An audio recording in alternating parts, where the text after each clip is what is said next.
Saat membuat inovasi di perusahaan, hampir pasti Anda pernah mengalami hal ini. Ruang rapat tertata rapi, kopi masih hangat, layar menampilkan slide strategi terbaru, istilah-istilah besar dan jargon muncul berurutan. Transformasi digital, customer centric, ESG, semuanya terdengar tepat, logis, dan solutif. Ada keyakinan bahwa perusahaan sedang melangkah ke fase berikutnya, meninggalkan cara lama menuju masa depan yang lebih relevan. Beberapa bulan berlalu, inovasi yang dulu terasa penting itu lalu nyaris tak terdengar. Bukan karena strateginya buruk, tetapi karena inovasi korporasi berhenti sebagai narasi, bukan praktik. Ia tidak menjelma menjadi proyek nyata yang menuntut keputusan, eksperimen, dan keberanian untuk berubah. Tanpa ruang untuk diuji dan dijalankan, mantra-mantra inovasi itu akhirnya kalah oleh rutinitas. Yang tersisa hanyalah slide lama dan pertanyaan klasik, kemana perginya semua niat baik itu? Mengapa banyak proyek inovasi di perusahaan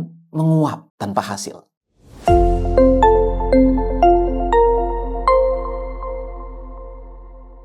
Sebagian besar inovator di perusahaan tidak menyadari. Setelah menyusun arahan inovasi, tidak ada wadah yang benar-benar menghubungkan niat besar dengan praktek di lapangan. Strategi ada, semangat ada, tapi tidak ada bentuk konkret yang bisa dijalankan bersama. Akibatnya, strategi inovasi berhenti sebagai arah, bukan tindakan. Disinilah jurang antara strategi dan eksekusi terbentuk. Niat tidak pernah sempat berubah menjadi nilai karena tidak ada sistem yang menahannya agar tetap hidup di tengah kesibukan pekerjaan. Untuk itu, inisiatif inovasi butuh proyek inovasi. Kami di CIAS menyebutnya sebagai Strategic Innovation Projects atau SIP. SIP ini hadir untuk menutup jurang antara ide dan inisiatif dengan praktek. Jadi, SIP adalah proyek inovasi yang dirancang secara sadar dan terstruktur, langsung diturunkan dari arah strategis inovasi perusahaan. Tujuannya adalah menjawab tantangan nyata di perusahaan atau menangkap peluang yang memang sudah dipilih sebagai prioritas. Dalam kerangka CIMO atau Corporate Innovation Model, SIP berperan sebagai pengungkit awal pada fase sizing. Ia menjadi kendaraan yang membawa strategi keluar dari slide dan masuk ke lapangan. Melalui SIP, strategi tidak hanya dijalankan, tetapi diuji, disesuaikan, dikembangkan sampai benar-benar menghasilkan dampak. Nah, untuk lebih lengkapnya, Anda bisa tuh baca di buku Decoding Corporate Innovation. Perlu diketahui, SIP tidak lahir dari ide dadakan atau semangat sesaat setelah sebuah workshop inovasi. Ia diturunkan langsung dari strategi perusahaan. Artinya, sejak awal SIP sudah punya konteks yang jelas. Kenapa proyek ini penting, masalah apa yang ingin dijawab, dan nilai apa yang ingin diciptakan. Oleh karena itu, proyek inovasi dalam SIP sifatnya top-down. Bagi inovator di korporasi, ini krusial. SIP memberi legitimasi. Ia membuat inovasi bukan aktivitas pinggiran, tapi bagian sentral dari agenda bisnis. Di dalam SIP, strategi tidak diperlakukan sebagai sesuatu yang sakral dan tak boleh disentuh. Justru sebaliknya, strategi diuji di lapangan, dipelajari lewat kenyataan, lalu diperbaiki berdasarkan apa yang benar-benar terjadi. Banyak asumsi runtuh di tahap ini, dan itu wajar. SIP memberi ruang aman untuk menemukan apa yang tidak bekerja tanpa harus menunggu kegagalan besar di ujung. Disinilah inovasi berubah dari wacana menjadi proses belajar yang nyata karena dibenturkan dengan realitas. Namun, SIP juga menuntut kedewasaan cara kerja. Tidak cukup hanya kreatif, diperlukan disiplin dalam berpikir agar eksperimen tetap fokus pada tujuan strategis. Diperlukan kecepatan agar pembelajaran tidak kalah oleh perubahan pasar. Dan yang tak kalah penting, kematangan dalam berkolaborasi lintas fungsi, karena hampir tidak ada inovasi korporasi yang bisa berjalan sendirian.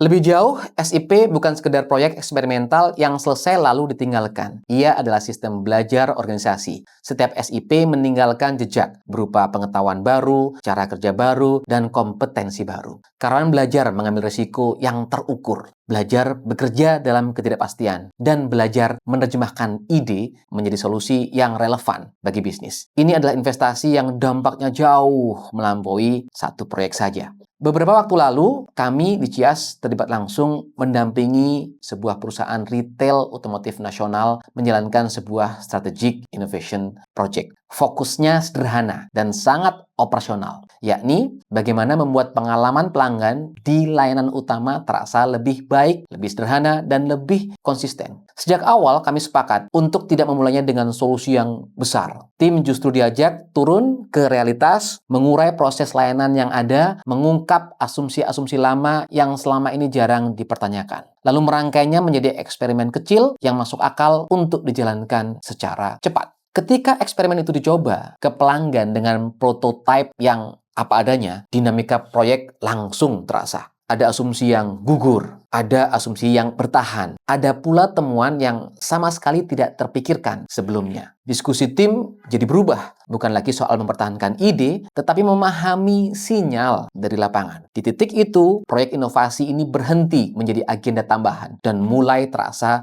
sebagai kerja inti. SIP memberi ruang bagi tim untuk belajar sambil berjalan, membuat keputusan lebih tajam, dan merasakan sendiri bagaimana strategi benar-benar diuji di dunia nyata. Pendekatan SIP perlahan lalu mengubah dinamika kerja di dalam perusahaan. Tim pemasaran, tim teknis, dan tim digital yang sebelumnya berjalan di jalur masing-masing mulai duduk di meja yang sama. Bukan untuk sekedar sinkronisasi, tetapi untuk benar-benar bekerja bersama. Mereka melihat data yang sama, mendengar suara pelanggan yang sama, dan memikul tanggung jawab yang sama atas hasil eksperimen. Sekat-sekat fungsi yang biasanya kaku mulai mencair, digantikan oleh percakapan yang lebih jujur dan produktif. Di ruang kerja inilah proses belajar terjadi. Umpan balik pelanggan tidak lagi berhenti sebagai laporan, tetapi menjadi bahan diskusi dan pengambilan keputusan. Ide-ide diuji satu persatu. Sebagian diperbaiki, sebagian dihentikan. Semua berjalan cepat, namun tetap terarah. Keputusan tidak diambil berdasarkan intuisi semata, melainkan dari apa yang benar-benar terjadi di lapangan. Praktek ini kemudian menular menjadi pola kerja yang diadopsi tim lain dan perlahan tumbuh sebagai praktek terbaik di perusahaan. Begitulah SIP bekerja. SIP pada akhirnya menyatukan 3 hal yang sering terpisah dalam inovasi korporasi. Strategi eksperimen dan pembelajaran, strategi memberi arah,